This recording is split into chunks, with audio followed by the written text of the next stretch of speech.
Имам 5 деца, всичките са си отделно.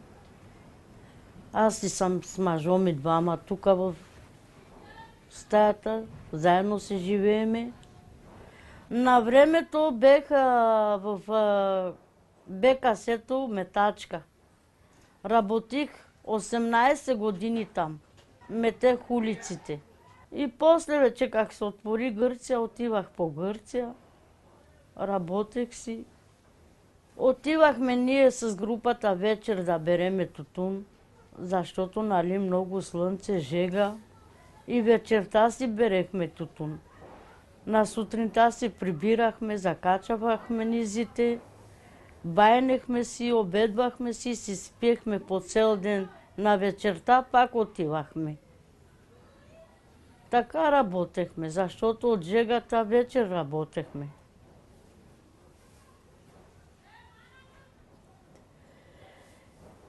Много ми липсва, не може да работам. И как си сещам, че си бех с една група. Много добре си изкарвах с тях. Много ми липсва, че не може да си метем, да си чистам стаята. Нищо не може да гледам. Работех си всяка година там на тютуна. Смешки, смене, много добре си изкарвах. Не знам какво ми се получи. Не можех да изтърпям. Задушавах се, притеснение. И си дойдех оттам. И как си пребрах и не можех повече да гледам.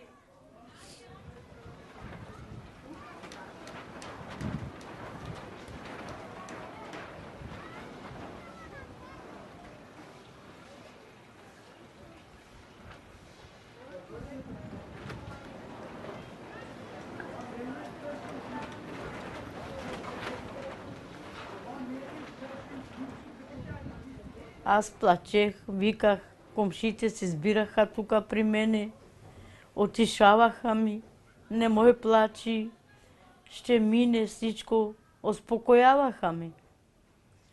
Обаче та моята комшика тук близо, дето е при нас, обърнах се към нея, казах така, викам Рамизе, ела чедо, викам да ти говорам нещо. Какво, вика, како? Ще ми дадеш ли, викам, 800 лева за операции? Ойде жената, докара ми 800 лева. И на мен вика, да не ги арджиш, да отиваш да си правиш очите. Няма да ги арджам, ще отидам в София, викам да ми правят операция. Отидох в 7-ма градска болница в Зора. Запишахме си, изчекахме, ойдехме. Обаче те като ми направиха изследване, видеха, казаха, не отговарят. Не дават гаранция за тази операция. Бех там и в София на комисия. Направиха ми някакви изследвания в очите с личен лазер. Казаха 100%, че не може да виждам. И останах си така, без да виждам. Да, от диабета е. От високо кръвно и диабет. 15 години съм с тази болест.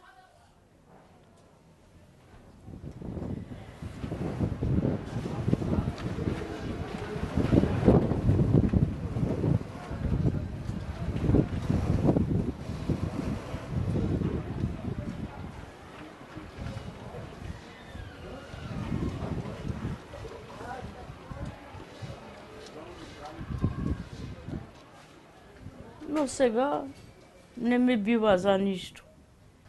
Сега все едно съм като умрела. Защо ме това живот, че не може да си гледам нито децата, нито внуците, нито нищо. Внуците ми се плашат от мене, бегат. Не може нищо да гледам.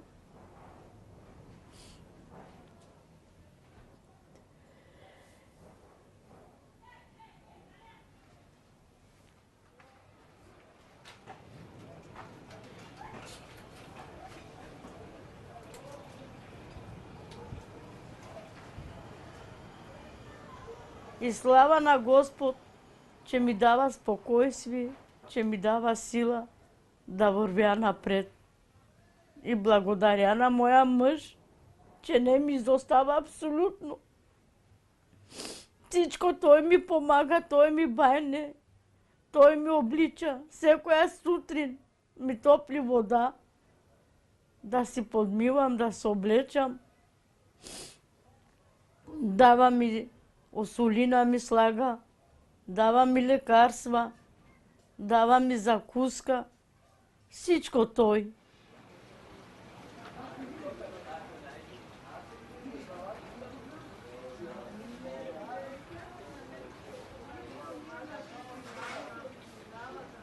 Какво работи иначе мъжът ти? Ами отива да копа за билка, отива да копа гръмтръм. Тези билки, дето са има си билкар, кара ги да работят и ги докарва. Направи документи да му дават за асистент некой лев.